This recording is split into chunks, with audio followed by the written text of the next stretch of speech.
ఇప్పుడే జీ5 app download చేయండి. చూడండి మీ ఫేవరెట్ టీవీ షోస్ ఎప్పుడైనా ఎక్కడైనా. ఎప్పుడన్నా మనకు సమయం లేనప్పుడు పుల్కాలు కూరలు విడిగా వండుకోవటానికి కానీ అన్నం విడిగా వండుకునే స్పెషల్ చేసుకోవడానికి కుదరినప్పుడు దొండకాయ బాత్ చాలా బాగుంటుంది.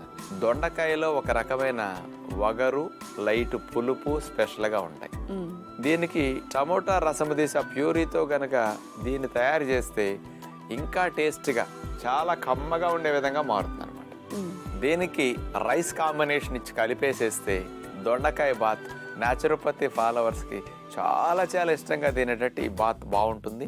అలాంటిది హెల్దీ వేలో ఎలా తయారు చేసుకోవాలో ఇప్పుడు మనం చూద్దాం. దొండకాయ బాత్ తయారు చేయడానికి కావాల్సిన పదార్థాలు: దొండకాయ ముక్కలు 1.5 కప్పు, బాసుమతి ముడి బియ్యం 1 కప్పు, కొబ్బరి పాలు 1.5 కప్పు, పచ్చిమిరపకాయ చీలికలు 2 టేబుల్ స్పూన్లు, వేపించిన పల్లి ముక్కా చెక్క 2 టేబుల్ స్పూన్లు, శనగపప్పు 1 టేబుల్ స్పూను, మినప్పప్పు 1 టేబుల్ స్పూను, ధనియాలు 1 టీ స్పూను, జీలకర్ర 1 టేబుల్ స్పూను, ఆవాలు 1 టేబుల్ స్పూను, మిరియాలు 1 టీ స్పూను, నిమ్మరసం 1 టేబుల్ స్పూను, మేగడ 1 టేబుల్ స్పూను, ఇంగువ పొడి కొద్దిగా, పసుపు కొద్దిగా, కొత్తిమీర కరివేపాకు కొద్దిగా. ముందుగా మనం తీసుకున్న బాసుమతి ముడి బియ్యాన్ని నీళ్లు పోసి కడిగేసేసి రైస్ వండుకోవడానికి పాత్రలో పోసేసాం. సహజంగా బాసుమతి బియ్యాన్ని నీళ్లు పోసే ఉడికిస్తారు. ఉప్పు లేకుండా ఈ రైస్కి టేస్ట్ రావాలనేసరికి కొబ్బరి పాలతో బాసుమతి బియ్యం ఉడికితే బాగుంటుంది కాబట్టి కొబ్బరి పాలు మనం పోసి పొడి పొడిగా బాసుమతి ముడి బియ్యం రైస్నట్లా ఈ బాత్కి రెడీ చేసి పక్కన పెట్టుకుంటాం. ఇక చిన్న బాండి ఒకటి తీసుకుని పై సిమ్లో పెట్టేసి పచ్చిశనగపప్పు, మినపప్పు, ధనియాలు, మిరియాలు, అలాగే జీలకర్ర, ఆవాలు ఇవన్నీ వేసేసి సన్నసెక మీద దోరగా వేగనివ్వాలి. దోరగా వేగిన వీటన్నిటిని కొద్దిగా గోరువెచ్చగా చల్లారనిచ్చి మిక్సీ జార్లో వేసేసి పౌడర్ చేసి మనం పక్కన పెట్టుకుంటాం. ఇంకా దొండకాయ బాత్ కోసం ముందు దొండకాయ వేపటం కోసం అందులో మేగడ వేసేసి ఆ మేగడలో ఆవాలు, జీలకర్ర, ఇంగువ పొడి, అలాగే పచ్చిమిరపకాయ చీలికలు వీటన్నిటిని సన్నసెక మీద మేగడలో వేగనివ్వాలి. తాలింపు వేగేటప్పుడు కొద్దిగా పసుపు వేసేస్తాం, కరివేపాకు వేసేసి ఫైనల్గా దొండకాయ తాలింపులో వేసేసి ఒకసారి కదిపేసి మూత పెట్టేసేసి ఆ దొండకాయలో ఉండే నీటితోనే కొద్దిగా మగ్గనివ్వాలి. 7-8 నిమిషాలు మగ్గేసరికి దొండకాయ ముక్క మెత్తబడుతుంది. ఆ తర్వాత కొద్దిగా నిమ్మరసం వేస్తే ఉప్పు లేని లోటు తెలియకుండా దొండకాయ ముక్కలు చాలా కంఫర్ట్గా అనిపిస్తాయి న్యాచురోపతి విధానంలో. ఇప్పుడు మసాలా పొడి కూడా దొండకాయ ముక్కలు పచ్చిపోయాక అందులో వేసేసి ఈ మసాలా పొడిలో కాస్త అట్లా కదిపేసి మూత పెట్టకుండా ఒక 5-6 నిమిషాలు అట్లా వేగనివ్వాలి కొద్దిగా. అప్పుడు దొండకాయ నీటి శాతం తగ్గి పొడి పొడిలాడుతూ బాగుంటుంది.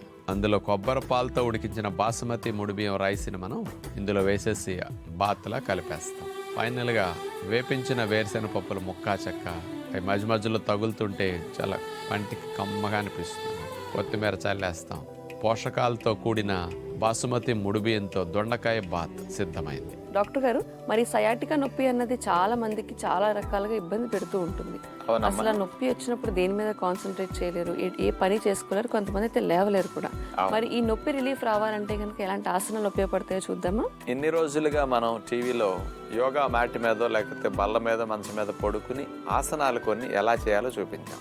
ఇప్పుడు స్పెషల్గా కుర్చీలో కూర్చుని సయాటిక్ పెయిన్ తో బాధపడేవారు 3 డిఫరెంట్ వేరియేషన్స్ తో ఆసనాలు ఎలా చేస్తే ఆ నర్వ్ ఒత్తిడి తగ్గుతుందో చూపించబోతున్నాం.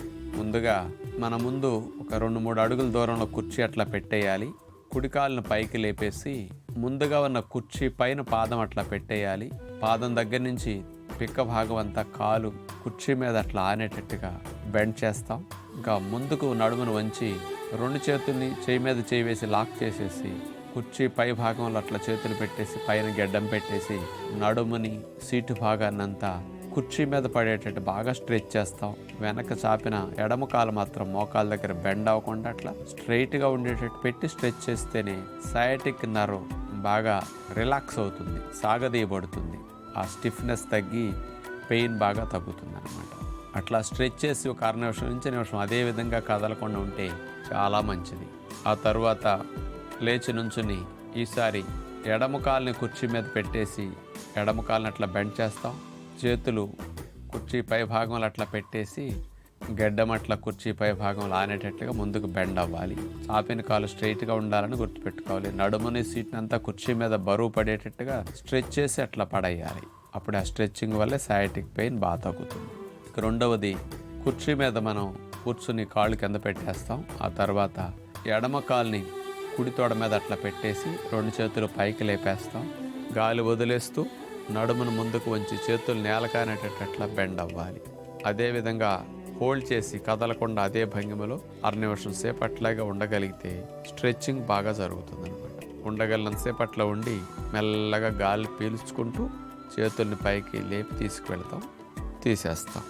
ఈసారి కుడి పాదాన్ని ఎడమ తొడపైన అట్లా వేసేసి 2 చేతుల్ని పైకి లేపేసి బాగా స్ట్రెచ్ చేసి ఇప్పుడు గాలి వదిలేస్తూ 2 చేతులు నేల కానేటట్టు అట్లా బెండ్ అవ్వాలి. తల భాగం మోకాలు కాలుతుంది. అలాగే కదలకుండా స్ట్రెచ్ చేసి 6 నిమిషం నుంచి నిమిషం సేపు ఉంటే మంచిది. ఇక చివరిగా కుర్చీలో కూర్చున్న తర్వాత 2 కాళ్ళను మోకాళ్ళ దగ్గర బెండ్ చేసి పాదాలు కుర్చీ పై భాగానికి పెట్టేసేటట్లు లేపుతాం. తర్వాత కాళ్ళ మీద చేతులు వేసి అట్లా లాక్ చేసినట్టుగా చేశాక మెల్లగా ఎడమ కాలును పైకి లేపేసేసి ఎడమ చేత్తో కుడి పాదాన్ని అట్లా పడిపోకుండా కాలుని అట్లా సపోర్ట్ తీసి పట్టుకుంటాం. ఈసారి కుడి కాలుని పైకి లేపేసి కుడి చేత్తో ఎడమ కాలుని అట్లా పట్టుకుని కుడి కాలు పడిపోకుండా అట్లా హోల్డ్ చేసి ఉంచుతాం అనమాట.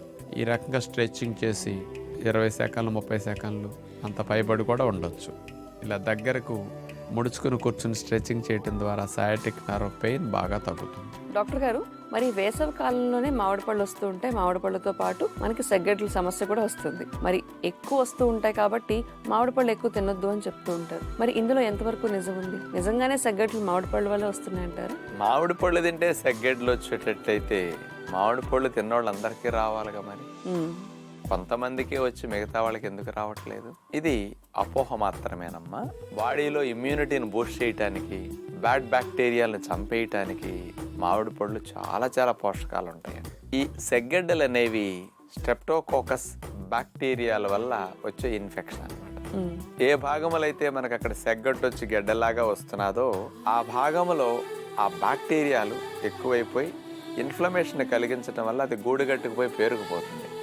నిదానంగా కొన్ని రోజులకు బాడీ దాన్ని క్లీనింగ్ చేసే భాగంలో పగిలి ఆ పస్సంతా బయటకు వచ్చి క్లీన్ చేసేసుకుంటుంది. ఓకే. అందుకని నీళ్లు తక్కువ తాగటము, మల విసర్జన సరిగా చేయకపోవటము, బాడీలో ఇమ్యూనిటీ తగ్గటము, ఇలాంటి వాటి వల్ల సెగ్గడ్డలు ఎక్కువ వస్తుంటాయి.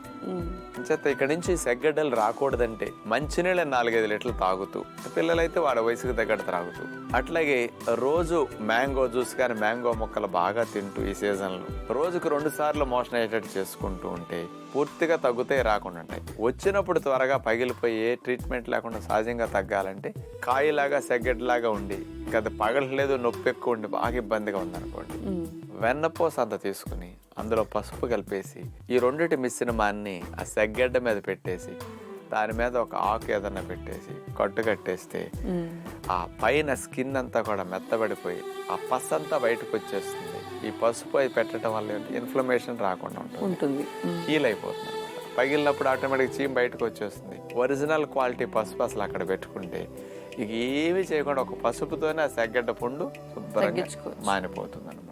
జీ5 యాప్ డౌన్లోడ్ చేసి అన్ని ఎపిసోడ్స్ పూర్తి ఉచితంగా చూడండి.